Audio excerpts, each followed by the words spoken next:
apa kabar sahabat Tangguh? Kami hadir membawa informasi upaya Indonesia dalam membangun ketangguhan bangsa menghadapi bencana. Disiarkan dari studio BNPB, inilah program Kilas Sepekan. Kita mulai dari berita pertama. Memasuki minggu ketiga pasca gempa bumi 5,6 magnitudo Cianjur, pembangunan rumah relokasi telah dimulai dan dilakukan secara bertahap. Pada pembangunan tahap 1 telah disiapkan lahan seluas 2,5 hektar di Desa Sirnagali, Kecamatan Cilaku, untuk dibangun sebanyak 200 rumah tahan gempa. Selain di Cilaku, pemerintah daerah Kabupaten Cianjur juga telah mengusulkan lahan seluas 30 hektar yang berlokasi di Kecamatan Mande. Selama menunggu proses pembangunan Huntap selesai, warga akan menerima dana tunggu hunian sebesar Rp500.000 per kepala keluarga. Sementara itu, hingga Rabu 7 Desember, korban meninggal dunia belum ada penambahan, yakni 334 jiwa dan 8 orang masih dinyatakan hilang. Presiden Republik Indonesia Joko Widodo didampingi oleh Kepala Badan Nasional Penanggulangan Bencana Letjen TNI Suharyanto dan jajaran menteri terkait meninjau lokasi lahan relokasi dan rumah contoh bagi masyarakat terdampak gempa Cianjur, Jawa Barat pada Senin 5 Desember. Pada kesempatan ini, Presiden menegaskan bahwa pembangunan rumah relokasi telah dimulai dan dilakukan secara bertahap. Pasca gempa yang terjadi di Cianjur 5,6 magnitudo pada Senin 12 November yang lalu, pemerintah akan memberikan bantuan perbaikan rumah pada masyarakat yang rumahnya rusak akibat gempa. Bagi warga yang berada di daerah rawan bencana gempa, pemerintah menyiapkan tempat relokasi yang lebih aman. Pada tahap 1 telah disiapkan lahan seluas 2,5 hektar di Desa Sirnagali, Kecamatan Cilaku untuk dibangun sebanyak 200 rumah tahan gempa atau rumah instan sederhana, sehat atau RISA dengan tipe 36.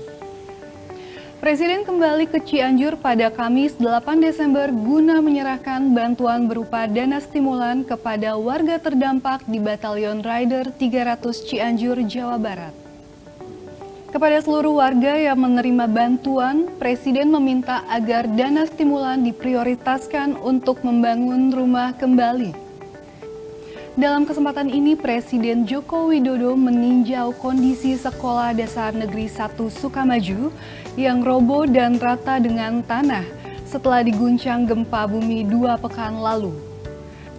Presiden memerintahkan Kementerian PUPR untuk membersihkan puing dan kembali membangun sekolah tersebut dengan target selesai 3 bulan. Sementara kegiatan belajar mengajar terpaksa harus dialihkan di tenda belajar darurat.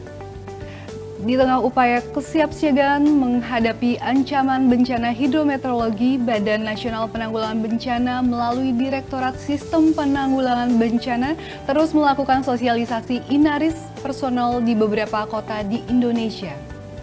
Salah satunya dengan sosialisasi ke Institut Bisnis dan Teknologi Indonesia atau INSTIKI Bali pada Selasa 6 Desember.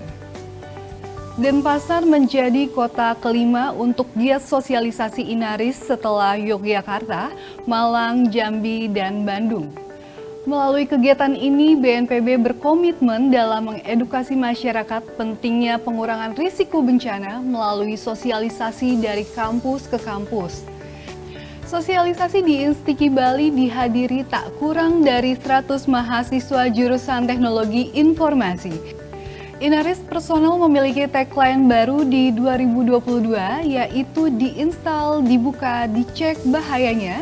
Diharapkan di tahun 2023 nanti memiliki target pengguna yang meningkat lebih banyak dengan fitur-fitur yang lebih user-friendly. Badan Nasional Penanggulangan Bencana memberikan bantuan dana siap pakai sebesar Rp250 juta untuk penanganan awan panas guguran Gunung Semeru di Kabupaten Lumajang. Bantuan tersebut diserahkan langsung oleh Deputi Bidang Pencegahan BNPB, Prasinta Dewi yang mewakili Kepala BNPB kepada Bupati Kabupaten Lumajang pada Rabu 7 Desember di Pendopo Bupati Kabupaten Lumajang. Bantuan DSP tersebut diberikan untuk operasional Pos Komando Penanganan Darurat APG Semeru.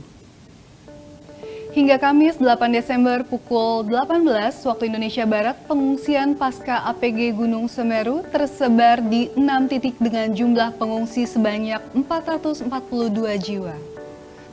Meski tren aktivitas vulkanik semakin menurun, hingga Rabu 7 Desember Gunung Semeru masih berstatus level 4 atau awas. Masyarakat diminta untuk tidak melakukan aktivitas apapun di sektor tenggara di sepanjang Besuk Kobokan sejauh 17 km dari puncak pusat erupsi. Di luar jarak tersebut, masyarakat diminta untuk tidak melakukan aktivitas pada jarak 500 meter dari tepian sungai karena adanya potensi banjir lahar dingin. Badan Nasional Penanggulangan Bencana melaksanakan midterm review atau evaluasi paruh waktu pada proyek Prakarsa Ketangguhan Bencana Indonesia di Provinsi Bali pada 28 November hingga 2 Desember 2022. Evaluasi paruh waktu tersebut bertujuan untuk melihat sinkronisasi dari komponen 1 dan 3 proyek Prakarsa Ketangguhan Bencana Indonesia atau IDRIP tahun 2020 hingga 2022. Selain itu, kegiatan ini merupakan tindak lanjut dari Surat Tas Team Leader Bank Dunia nomor 88 WB November 2022 tentang Pre-MTR Technical Mission. Pada kegiatan tersebut, BNPB yang berkolaborasi dengan BMKG meninjau dan melakukan kunjungan ke beberapa BPBD di Provinsi Bali untuk mengetahui bagaimana kesiapan daerah dalam memberikan peringatan dini bencana di wilayahnya. Proyek ini berkomitmen untuk mengembangkan platform informasi risiko, peringatan dini, dan tanggap darurat yang terintegrasi untuk memenuhi beragam sudut pandang yang didukung melalui konsep peringatan dini multibahaya yang berpusat pada manusia. Proyek ini merupakan kolaborasi antara BNPB, BMKG, dan Bank Dunia yang akan menghasilkan Bali Commitment Pre-Midterm Review, Technical Mission Indonesia Disaster Resilient Initiative Project atau IDRIP. Badan Nasional Penanggulangan Bencana melalui Biro Perencanaan menggelar rapat koordinasi teknis perencanaan bidang penanggulangan bencana di wilayah timur pada 5 hingga 9 Desember 2020 di Kabupaten Badung, Bali. Rapat koordinasi teknis tersebut dihadiri oleh perwakilan Kementerian Dalam Negeri, Badan Perencanaan Pembangunan Nasional, dan perwakilan BPBD dan Bapeda dari 17 provinsi di wilayah timur. Sebelumnya, rapat koordinasi teknis telah diselenggarakan di wilayah Barat pada 13 hingga 17 November di Kota Bandung, Jawa Barat.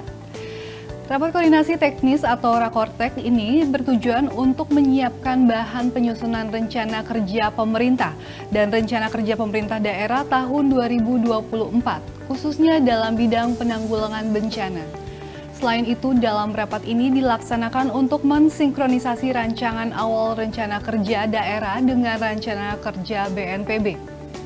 Sahabat Tangguh, demikian giat pelayanan publik BNPB minggu ini yang kami rangkum dalam program Kilas Sepekan. Mewakili seluruh tim yang bertugas dari Studio BNPB, saya Vika Nalura. Sampai jumpa di Kilas Sepekan selanjutnya. Salam sehat dan salam tangguh.